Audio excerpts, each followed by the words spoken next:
When I was about 13 and 14, I had a crush on the Sonic character Mephiles from that well-loved game Sonic 06. I'm just gonna gloss over how weird that is, but I made a self-indulgent, self-insert fanfic.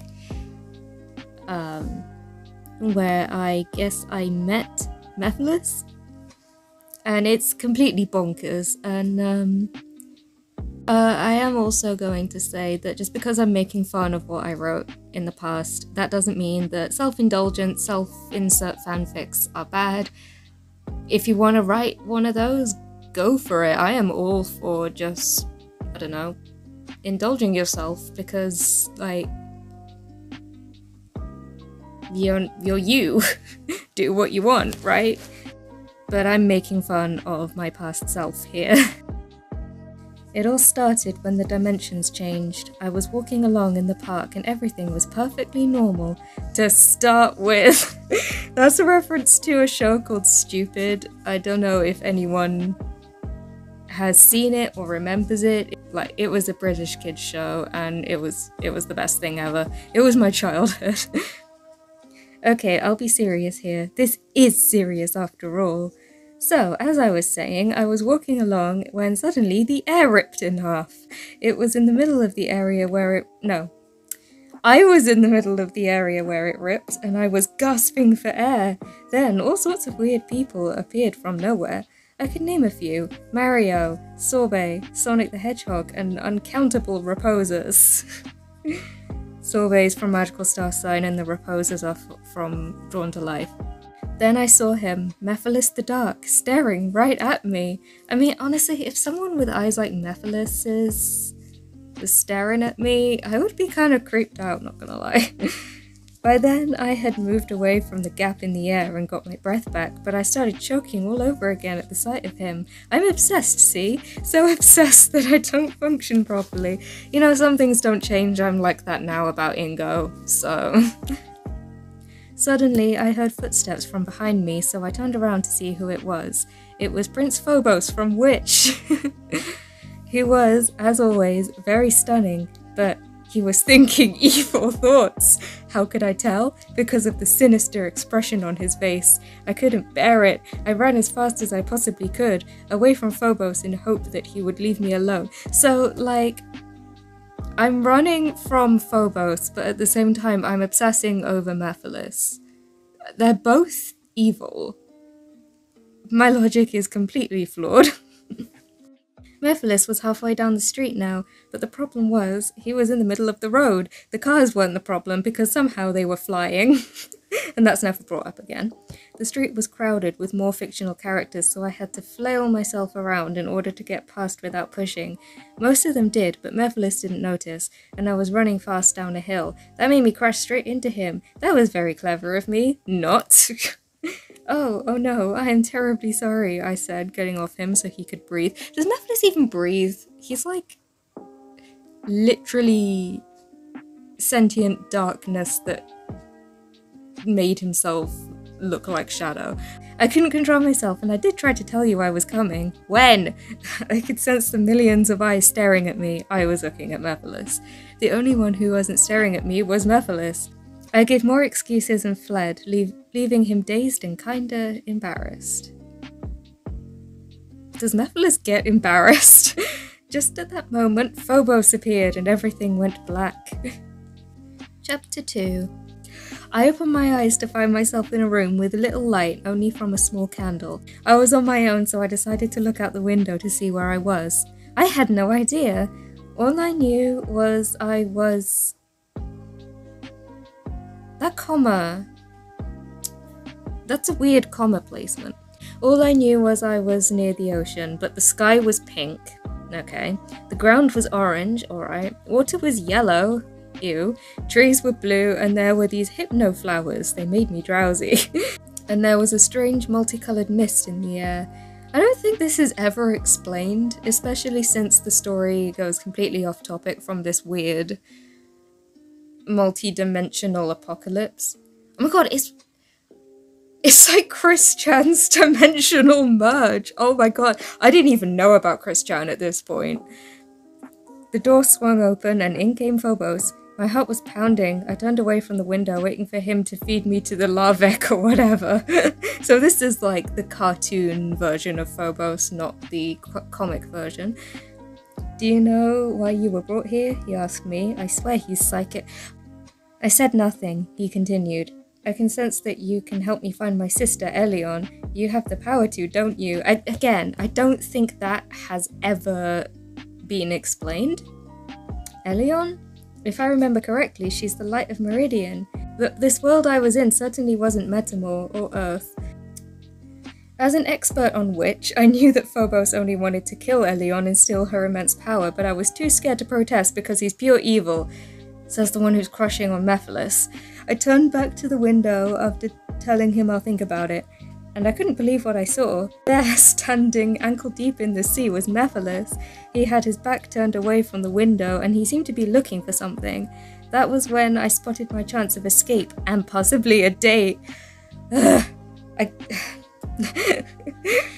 Such a hypocrite. I turned back to Phobos and said, you know, I think that the answer would come if I get a little fresh air.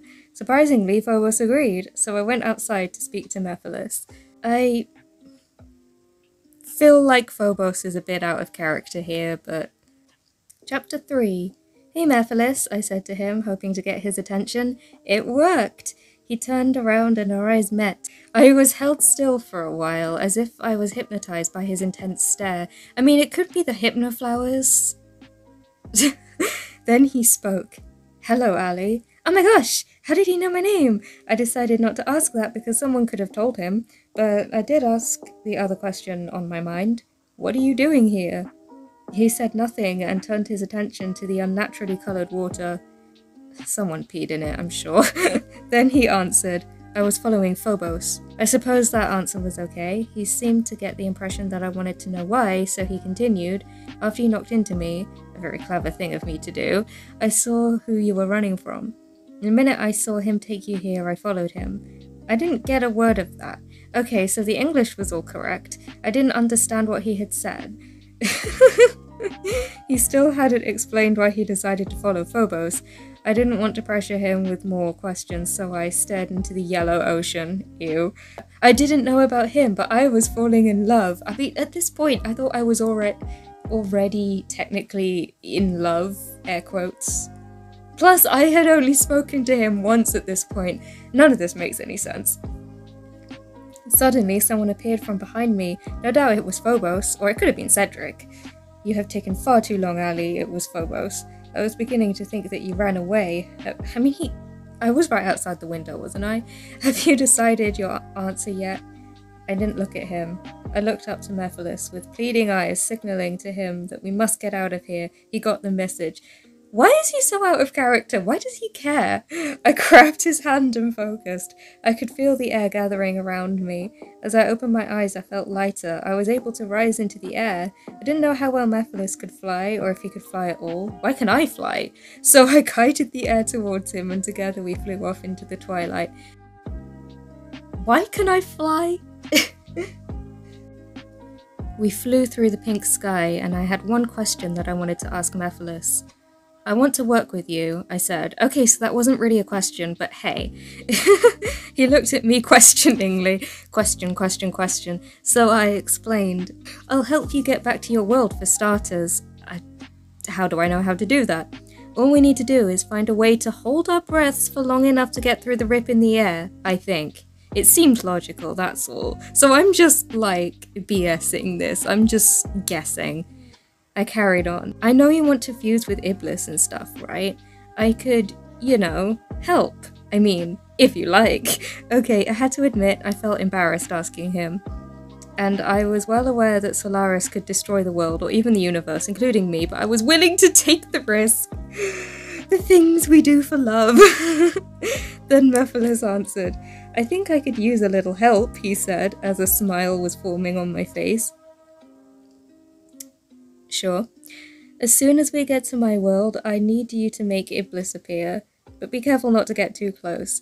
Okay, first of all, be careful not to get too close. Mephiles doesn't care. And second of all, how do you make him disappear? Whoa, he agreed to my request. Happy day! Happy day indeed! What the hell? Why am I like this? Why was 13-year-old me like this?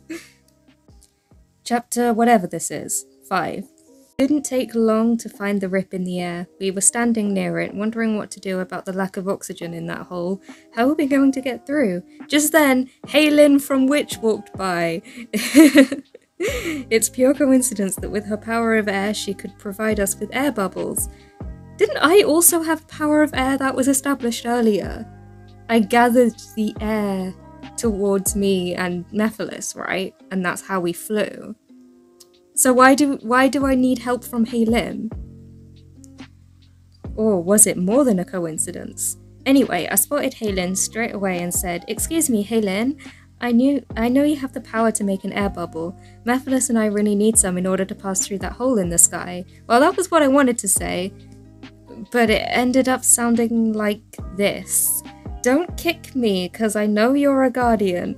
Me and my friend here need you to make air bubbles so we can get through that thing.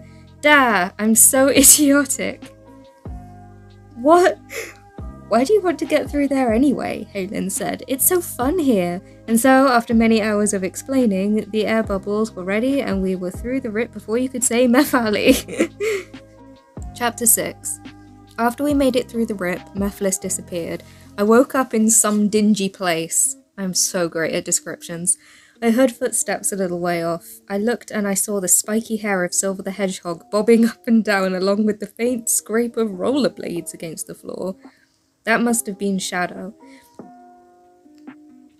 Does Shadow have rollerblades? I don't think I was really certain how Shadow's powers worked. I still don't, to be fair. It just kind of looks like he skated along. So I guess, at least in this story, he has rollerblades, or like Heelys. Then I realised where I was. I recognised this scene in the Sonic Next Gen game where Shadow and Silver witnessed the incident of 10 years ago. Oh wow, so meta. The Solaris project. This is the day it went wrong. So this site is banking on people knowing what happens in Sonic 06, or Next Gen as I was calling it. So that meant Mephiles was with Solaris at the moment. Like he was part of Solaris. I don't think I worded that right. I ran off just as the explosion happened, being careful not to let Shadow and Silver see me. I made my way over to Mephiles. "I'll help you escape, Mephiles," I said. I had no idea if he still knew me, but he did. How does that work? Because it feels like I've travelled through time. Apparently there can't be two of the same person together in one time, so Mephiles and Mephiles fused together, I guess. Sure. "Hey, who's that?" I heard a kind of annoying voice say. Oh no, Silver had spotted me. So, yeah, I was always going on about how annoying Silver's voice was and how annoying Sonic's voice was as well, actually. "You go after Iblis for now," said a whispery voice. I guess that was Shadow. "I'll go after Mephiles and that girl. Oh yeah. I'm non-binary, but I didn't know that then, so the me in this story is a girl." I ran for it, accompanied by Mephiles. Shadow was not very far behind. We turned a corner and reached a dead end, and behind me I could hear Shadow's footsteps getting closer. The footsteps stopped. I turned around, slowly, until I was face to face with Shadow.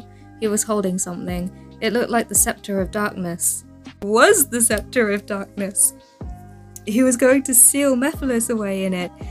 No way was I going to let that happen, at least not without a fight. "You're not going to seal Mephiles, I'll make sure of that," I said. I think I sounded kinda scary. Of stupid, I meant or stupid. Either way, inside I was like, eep! I have such a way with words, oh my god. Oh my god, I am Shakespeare. "Are you planning to fight me?" Shadow said. He didn't seem to believe what I was saying. "I am the ultimate life form, you know. You will never defeat me." But whatever, we fought anyway. It was like an epic battle. Well, epic for me. I think Shadow's been in more epic fights than this. At least I'm realistic. Sort of. As realistic as I can be in a fanfic about me getting isekai'd. It was going well. I was winning until Shadow used Chaos Control and I was frozen. It was like he stopped time. I think he did. All I could do was stand and watch helplessly as Mephiles was sealed away inside the Scepter of Darkness. No! I felt like crying. I felt like killing Shadow and maybe the rest of Team Dark. Ooh, edgy git. I felt like running after Shadow and stealing the Scepter of Darkness. Yes, I thought, that's what I'll do. Being able to move again, I got up and followed Shadow outside. Chapter 8. When I finally made it through all of the twists and turns and dead ends to get outside, I saw Silver laying... Oh. Get your mind out of the gutter. I saw Silver laying a young girl down on the floor. That sounds so wrong. And Shadow was putting the Scepter of Darkness right next to her. Wow, aren't I lucky? I heard Silver ask, "You're going to leave it behind?" And Shadow said, "Yes." Wahoo! I already know what becomes of it in the future. He got up and took out his Chaos Emerald. It's time to return. Silver didn't want to leave. Grr! Stupid, spiky head, annoying voiced hedgehog. Why did I hate Silver so much? But he left anyway. Phew. The portal they created using Chaos Control was still open. Yes! So I grabbed the Scepter of Darkness and made for the portal. But just before I left, I could see that the young girl was now holding a Chaos Emerald. It was just like the one that Silver had. He must have given it to her. The girl was still unconscious from the explosion, so I grabbed the Chaos Emerald and left. No, I was not turning into Rouge. It just so happened that Mephiles needed a Chaos Emerald in order to fuse with Iblis. And to show Silver who the Iblis trigger was. The young girl on the floor is, Princess Elise, for anyone who doesn't know. Chapter whatever this is, 9. When I reappeared in the present day, I saw Rouge standing right in front of me, looking at the glinting Chaos Emerald I had in my hand. Oh great. Just my luck to have an overdressed bat standing in my way. Overdressed? Huh? She wears a skin-tight bodysuit. What do you mean? Well, hi there, she said. I see you have a Chaos Emerald. She was looking at the Chaos Emerald with a weird expression on her face. It was almost like greed. So just say greedy expression. Oh my god. Out of my way, you overdressed bat. I really liked that description of her, even though it makes no sense. Out of my way, you overdressed bat, I screamed, and I decided to use, for the first time in my life, my power of darkness. Okay, I have that, apparently. I used the simplest attack because I thought it was appropriate. Why? A wave of dark energy shot from my hand and made for Rouge, forming a box around her. Oh, I'm using the spell Shadow Die from Magical Star Sign. I knew it would wear off in about 5 minutes, so I ran off, desperate to get somewhere safe so I could free Mephiles from his prison. But as I was running, a fat, bald man with the most ridiculous moustache I had ever seen stood in my way. Okay, I'm pretty sure he was Dr. Eggman. Why did I have to describe him like that? I'll take that, thank you very much, he said, taking the Scepter of Darkness from my hands. And this might come in quite useful too. He took the Chaos Emerald that I had. Wow, I didn't even put up a fight? No! I wanted to scream at his face and whatnot. Oh my god, I'm Shakespeare. But that would be embarrassing. Heh. What? Give those back, I said. Gosh, I sounded like a whiny little kid when an older sibling had just taken away her favourite toy. Oddly specific. You have no idea what this could do in the wrong hands, little girl, he sneered. I didn't say it out loud, but it was in the wrong hands right now. Everything's in the wrong hands if Dr. Eggman has it. This is breaking me. My 13-year-old self has broken me. I had taken so long thinking, as I usually do, that I didn't notice Dr. Eggman leave. Damn it! Now I had some more running to do, as if I wasn't worn out already. Chapter 10. When I got to Eggman's base, I found Rouge and Shadow running out. with the Scepter of Darkness. That doesn't make sense, does it? Oh no, running out of the base. Okay. So when I saw Eggman's robots appear, I had to run and hide. I'm not that much of a fan of Eggman's robots, especially because he used to make them out of poor, innocent, cute little animals. Okay, sure, but I am literally helping Mephiles, who is literally kinda evil. He's basically half of an eldritch abomination. Why am I such a hypocrite in this story? A little later, I found Shadow and Rouge in the Soliana Palace or Castle or wherever it was. They were surrounded by the same robots as before, and if that wasn't bad enough, Dr. Eggman himself was standing on his floating thing. Such a way with words. A second later, a fight began. Rouge, with the Scepter of Darkness, flew up so high, higher than I've ever flown, and got hit. Stupid bat! And she dropped the scepter. I don't know if that was good or bad. Mephiles was trapped in there and be released. That makes no sense. But he could fall to his death. I don't know if he can fall to his death. He's literally like a dark entity. Eep! I had to run in and help, but Shadow got there first. He was about to reach for the scepter when Rouge called him back with a warning tone in her voice, but it was too late. A dark mist floated around the scepter, dragging Shadow's shadow in with it. I honestly didn't know how else to word that. I knew at the time how stupid that sounded, but you know, it is canon. When the mist disappeared, Mephiles had replaced it. I think the mist was Mephiles. I was so happy that I ran over to him and hugged him. Okay. You're safe, I said through tears. You're safe. I can't believe it. You're safe. Once I had let go, Mephiles started to go on about how ironic fate could be and stuff. Then he bowed and said, Yoroshiku nagai as they say in Nippon. No, he said, I thank you, Shadow the Hedgehog. I looked in Shadow's direction. He looked surprised. Who are you? He asked. How do you know my name? I am Mephiles the Dark. No, he is Memphis, Tennessee. Okay, I'll stop with the Snapcube references. Mephiles replied, walking forward in a way that made him look like a zombie. That is literally what he does. And this, he said, pointing at me, is Ali the cat. Oh yeah, I'm a cat now, apparently. Yo, I said. Did you forget us, Shadow? Mephiles said. I owe much to you, Shadow. Yeah, like giving his memory back, I said. Huh? Then Mephiles said something that made me laugh. What you gave to me, I now return to you.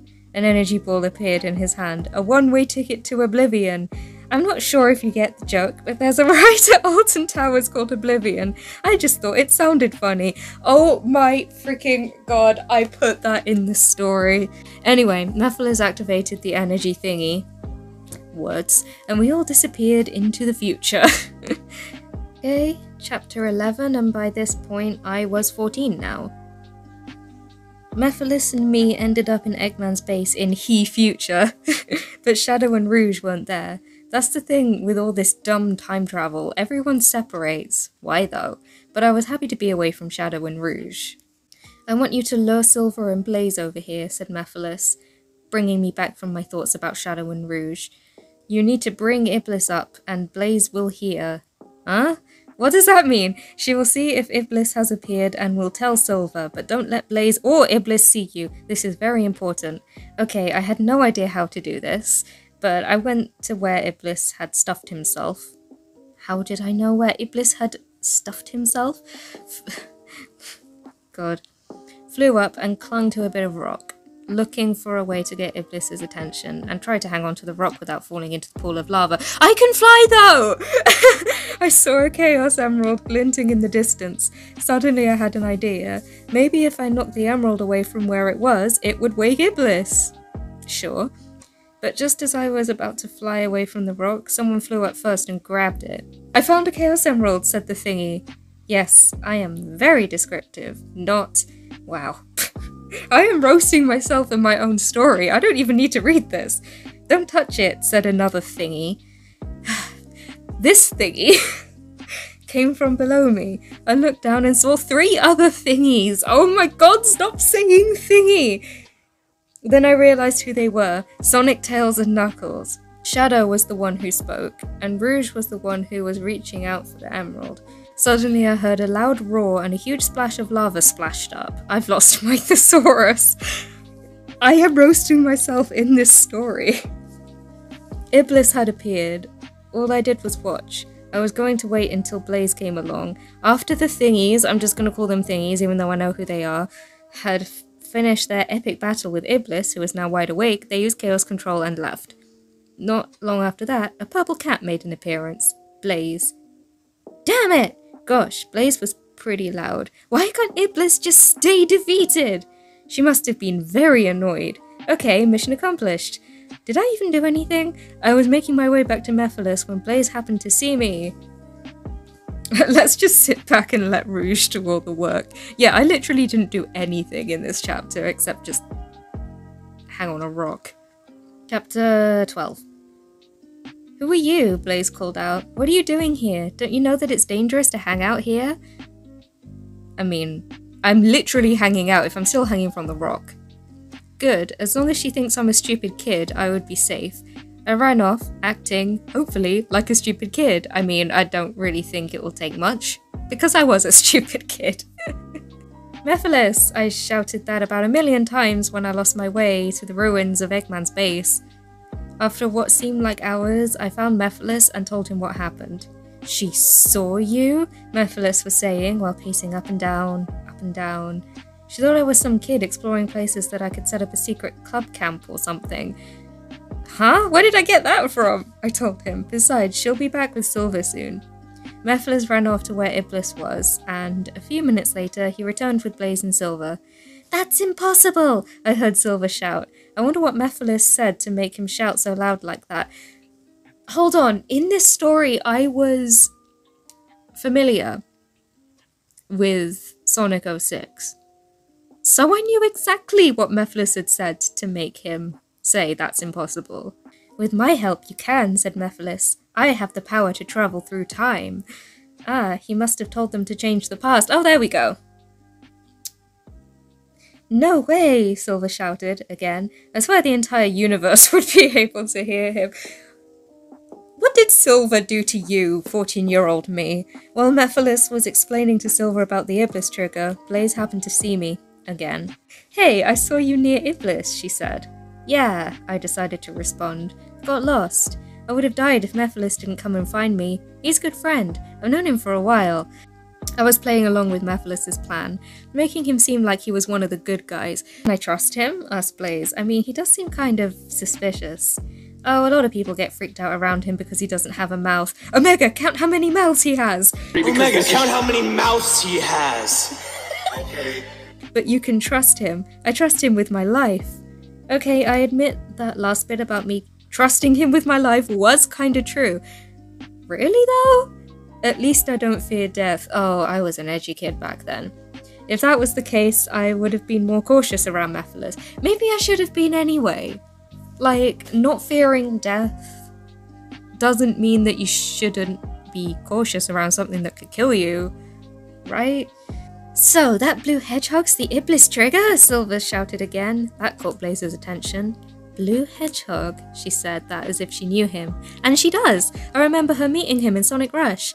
I think I preferred it when she hated Sonic, because at the end, when they were friends, it let all of these Sunblaze fans go. The funny thing is, I ended up shipping Sonic and Blaze later on, so... I'll take us back in time to the point when the Iblis trigger was alive, said Mephiles. Then he activated his energy thing, great description, and we all headed to the past. Blaze, the Iblis trigger, me, Liang. I didn't know how to spell lying, apparently. Silver shouting and stuff. Chapter 13. Mephiles, Silver, Blaze and me, we all separated from each other. I didn't give a damn about what happened to Blaze or Silver. No offense, Blaze. See, I liked Blaze, but not Silver, so I didn't care about offending Silver. But I ran and ran everywhere in search of Mephiles until I found Team Duck standing in front of some old pile of stone. Okay. Mephiles appears to have headed for those ruins, said Rouge the Bat. Ruins, huh? And Mephiles was in there? Well, thanks, Rouge! I sneaked into the ruins, which was the pile of stone I mentioned earlier, and searched for Mephiles. The ruins were bigger than I thought, so it took me ages to find him. But at last I found him, but the sight was not good. He was melting into the floor. Does this happen in the game? I literally do not remember. And what was worse, Shadow had the Scepter of Darkness in his hand and was sealing Mephiles. Again! I watched the familiar scene with the same defenseless feeling, but just at that moment, Rouge gasped! The scepter broke and dark mist came swirling out. It's destroyed, Rouge shouted. Well, she wins the prize for pointing out something way obvious. Why am I so freaking snarky in this fic? The shape of Mephiles slowly appeared in the mist and said something about being more powerful because he had absorbed Shadow's power through his shadow, word proximity. Then he made gazillions of copies of himself. Like, over 9,000 of them. Yep, that was a Dragon Ball Z reference. All in the same time. But that's impossible! My over-exaggerated Silver impression, lol. Oh my god. Calm down, 14-year-old me. Well, I liked seeing so much of Mephiles. But I don't think Shadow did. He was taking off the rings on his wrists. I haven't seen the power of an ultimate life form before, but I knew that it was something big. I watched as the rings clattered to the floor and waited for, well, whatever happens. Chapter 14. God, I thought that was just like 10 chapters. I was way wrong. Shadow burst into flame, but I don't understand why he wasn't reacting at all. He started blazing through all of the copies of Mephiles with Rouge and Omega close behind him. I found the real Mephiles in the crowd. He was the only one who wasn't rocking forwards and back. Literally, again, that's something from the game. We made a quick escape without Team Dark noticing. So, like, why did I think that Shadow was on fire? When, again, I know how this game works. I know how this game goes in the story. Consistency? What's that? As we went through that warpy thingy, words, I felt myself changing. There, said Mephiles, I've given you a crystal form. Oh god, yeah! My OC had a crystal form like Mephiles did. It will make you more flexible. What? And will add a little to your power. I felt my hair. It was hard, and it was kind of sharp. It was like loads of pieces of glass all randomly placed on my hair. Ow! We've got to split up, Mephiles said. You wait for me in the future Eggman's base. Why don't I just say in the ruins of Eggman's base? I think that would just be better. I have to I have to break Iblis's seal by making Elise cry. If you've played the game, you know, but basically Elise has Iblis inside her, and if she cries, Iblis has to be released, so Elise is like emotionally repressed. The portal split into two and we went different directions. I arrived just outside the future Eggman's base. Why did I call it that? The first thing I noticed was that the sky was blue, and no one was rushing about trying to avoid the flames of disaster. Oh, okay, this is... Yeah, again, it makes sense if you played the game, but it doesn't make sense if you haven't.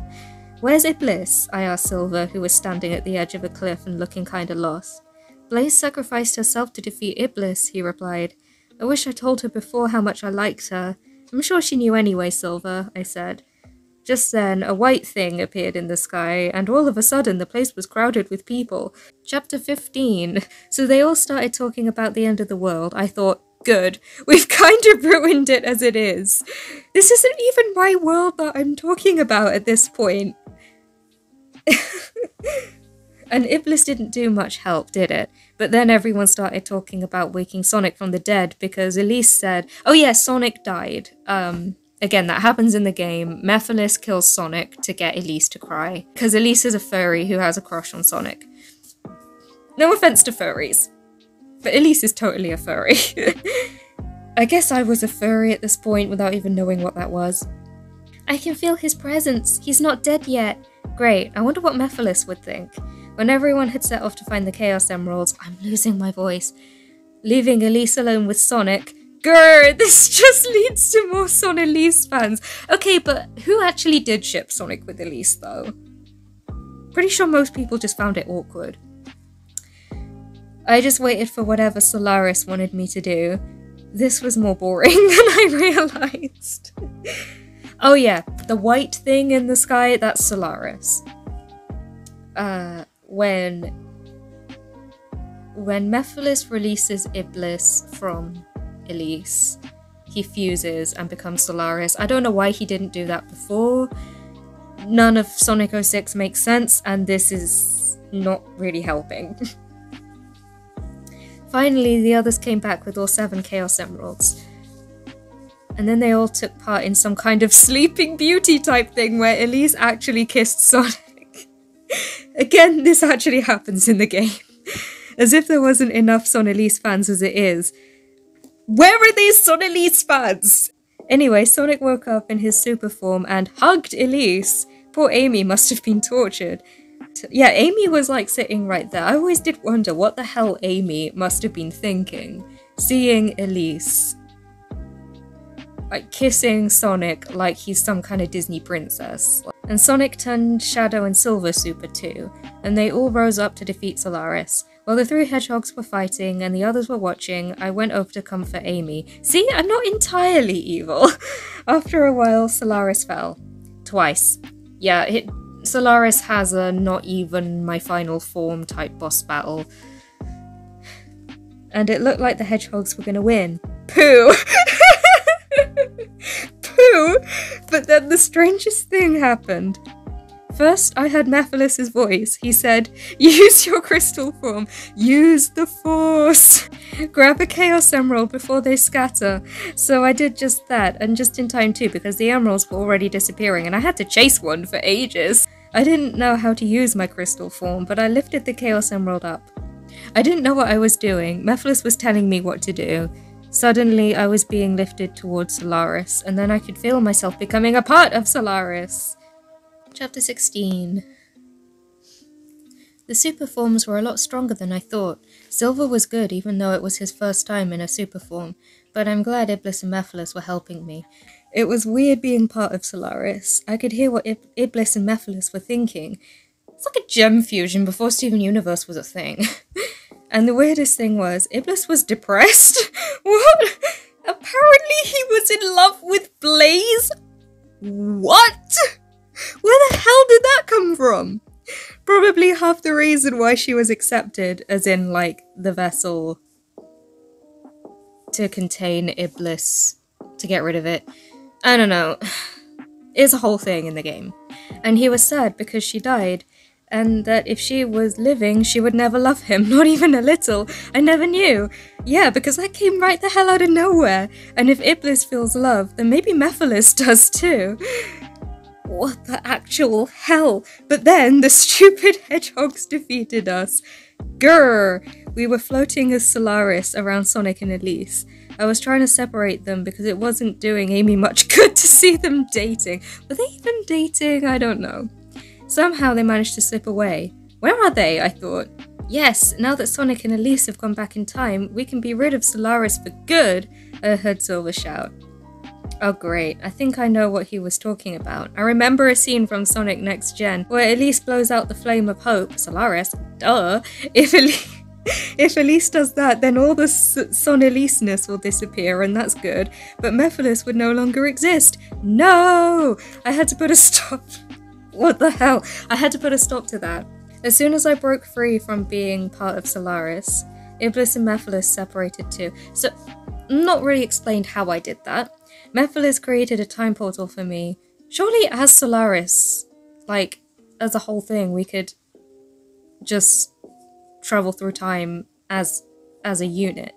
I was just about to step in when Iblis spotted something. It was the ghost of Blaze. My god, what is this story? Chapter 17. Before thinking, I managed to grab Blaze. Weird, she was a solidified ghost. I have like 2 OCs currently who are solid ghosts. And got us both through the portal. I needed her to help me if Elise had already blown out the flame by the time I got there. I explained everything to Blaze as we went. Please help Blaze, I was saying. I may have lied about Mephiles being trustable, but I love him! My god. Blaze was being neutral. She wasn't really caring about herself because she was a ghost. I guess that's a good thing in a way.